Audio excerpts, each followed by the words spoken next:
Hey there, BookTube. Chelsea, the Reading Outlaw, here to do a graphic novel wrap-up for you guys. In the downtime of Nonfiction November, I have been kind of picking up on some graphic novel series that I have to finish and some first issues that have come out that I've been really interested in.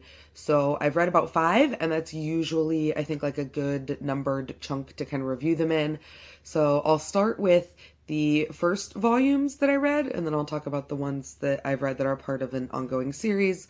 So the first one that I picked up was American Vampire Volume 1. This is written by Scott Snyder and Stephen King, kind of a special appearance by Stephen King, and it is essentially vampires in the 1920s, so like Gatsby's and Speakeasies meets super bloody vampires. And it's awesome because these are not your like sparkly vegetarian style vampires. These are blood and gore and horror, like stalking through the night classic vampires.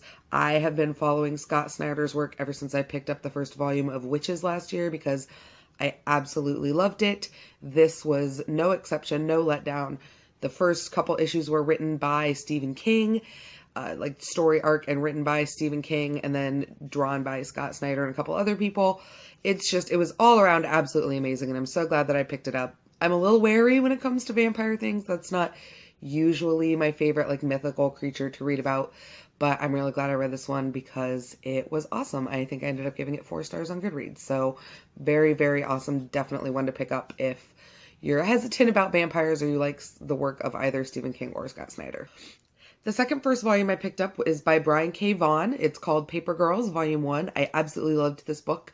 I would describe it as kind of a like gender-flipped Stranger Things with time travel and newspapers, I guess, is kind of the best way to put it. It is about a group of young girls who are paper girls. They get up early to deliver the newspaper, and it's Halloween. It's the mid-'80s. They start going about their paper route, and then some really weird shit starts happening. There are like giant dinosaurs in the sky and weird pseudo-human kind of alien creatures who don't speak their language. And it's apparently the first volume kind of sets up this intergalactic battle between the old and the young, and the paper girls all kind of get brought into that in various ways. It ended on a really big cliffhanger. I absolutely loved it. It was beautiful color work all throughout. There was this really kind of powerful 80s vibe of like these vibrant reds and blues undercut with these kind of stippled and dotted effects. I just really, really liked the way it all worked together. I'm really excited for volume 2 to come out. And then speaking of Brian K. Vaughan, we'll move on to the other 3 that I read, which are continuations in series that I've been following. The first was volume 6 of Saga. Oh, Saga. I was super, super like hardcore into Saga when it first came out. And I still like Saga, but it is volume 6 and we still don't really know anything about like what's happening and how things are going to play out. And like the story arc is just getting longer and longer and longer, and we're introduced to more and more each kind of issue.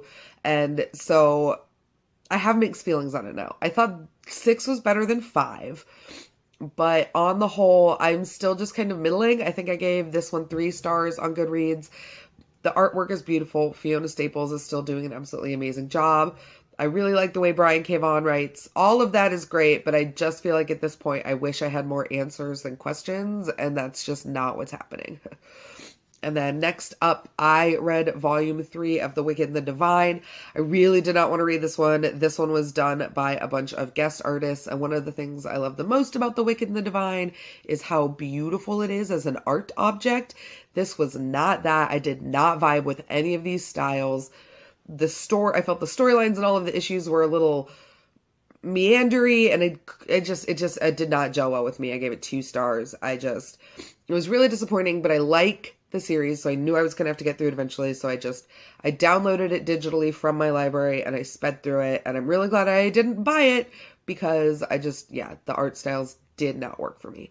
But then I got to volume 4, and volume 4 was back to the original creative team, and I loved volume 4 so much. If you're hesitant on The Wicked and the Divine, get to volume 4.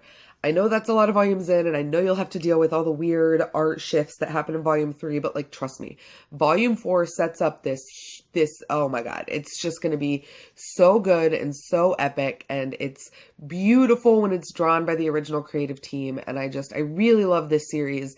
I just really wish they hadn't messed around with it for issue, like volume 3, and that, ugh, ugh, I can't, but I gave volume 4 4 stars, so definitely check it out, even though you have to get through volume 3 to do it. That will be your reward.